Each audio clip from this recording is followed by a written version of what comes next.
Una-una, ang pagpili namin sa mga kandidato na in-endorso namin is based on their qualification. Ano ang track record nila? Hindi dahil sila ay pinili o sila ay sa kabilang partido, sila ay pinili namin na i-endorso dahil sa kanilang magandang track record as public servant. Wala ka naman masasabi kay Atty. J.B. Hinlo. Number 1 lawyer lang, hindi lang ino nakikilala, pero yan ang pinakamagaling na abogado sa Visayas. Laban na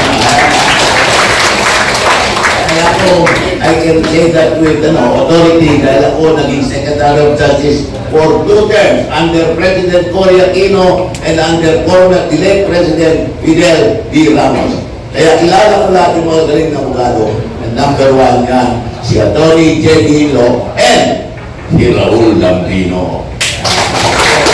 Kaya namin sila napili. At sila si, on the track record of Senator Bongo, siguro beyond question na yan. Wala na siguro mag-question sa qualification ni Senator Bongo. Yun ang malasakit program niya. Napakalaking tulong yan sa ating mga kababayan. Lalo na yung hindi ma-afford ang kanilang health necessities.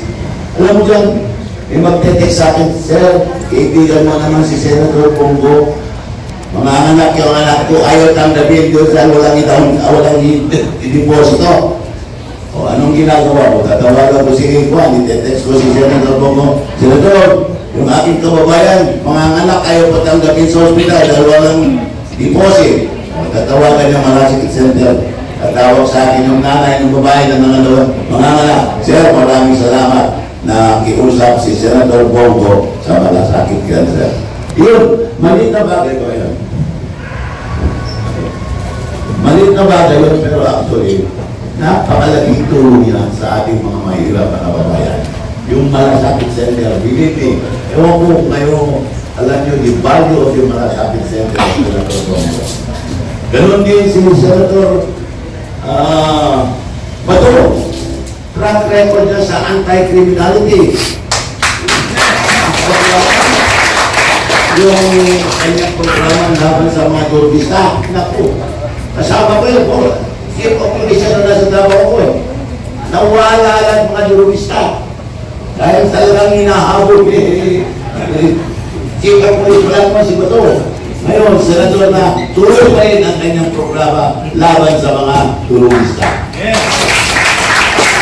So, alam nyo, for the first time, narinig ko si Congressman Marcoleta. Hindi ako nakikinig sa Congress kasi alam mo sa Congress, puro ulan. Pero na yung malala ko yung gathering ng mga iglesia. Yung February, ano yun?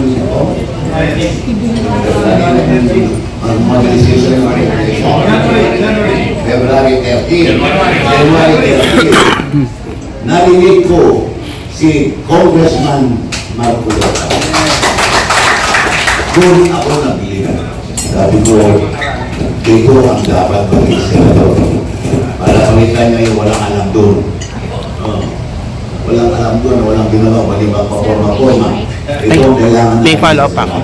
May utak at may pulo. Yan important.